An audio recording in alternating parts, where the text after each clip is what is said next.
if your hands are freezing, let's say it's winter and it's very cold where you're at. Maybe you're in a ski lodge or something. I don't know. But let's say your hands are freezing, but you do not have frostbite. Your fingers are not turning blue. You can still move your hands, but it's freezing more and more. It's hard to bend your fingers because it's getting stiffer and stiffer. You know, what would you do in this case? Well, you got a electric hot water kettle. It's electric. And you know you're going to heat the water up like you do it all the time. Maybe for tea, maybe for coffee, for anything. Maybe just hot water. So you got the hot water kettle. Now, two things you can do. You can boil the water. You can heat up the water until while the machine is on, and you can go like this. See it? To heat your hands up. But don't keep it still. Don't keep your hands still. Keep it moving. Now, if that's too hot for you to do, then when the machine stops heating up the water and it closes, it's safer then to wait about 5-10 minutes. When the water is very cold, when the water is very hot, but it's cooling down. As the water cools down in this kettle, it'd be more bearable to put your fingers in your hands. See it? More bearable.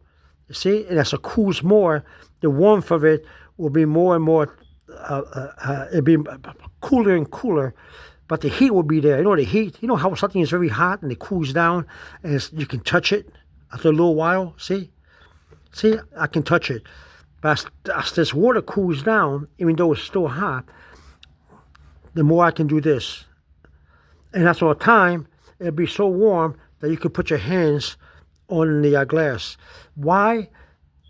When you're surviving and it's very cold outside, very, very cold, that your hands are freezing, but they do not have frostbite. Now, if you have frostbite and your fingers are turning blue, don't do this. Go directly to the hospital. Okay? Don't use this method. It'll damage you more. This is only used for when your hands are very cold and your fingers are getting stiff, the joints and everything. All right? Some people are under the false impression that if you wear a pair of gloves, when your hands are very cold, your hands won't freeze anymore. You get some warmth. That may be true. That may be the case. But that's the wrong thing to do. If you put cold hands in a pair of gloves, what's going to happen? The stiffness will still be there. You have to exercise your finger and keep your hands warm. Then put your gloves on. Some people are under the false impression they're going to put their gloves on outside when it's very cold. You cannot put gloves. You shouldn't put gloves on when your hands are cold. I know that sounds like a stupid thing to say, but if you have gloves, it's good to put it on. You know, your hands will get warm, but you put your hands in when it was very cold, and when you put gloves on, you don't have enough room to exercise your fingers too much. You can bend them like this, but you can do this inside your gloves, but not enough to not enough exercise or warmth.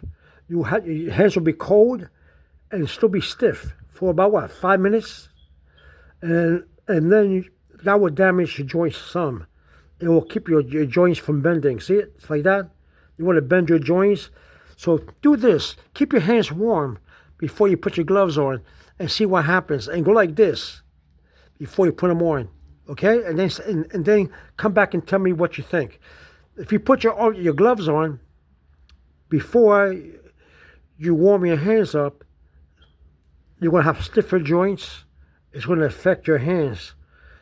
Okay, I know that sounds stupid. It sounds like a dumb thing to say, but trust me with this, okay? All right, I'm going to let you go now. Over and out. Bye-bye.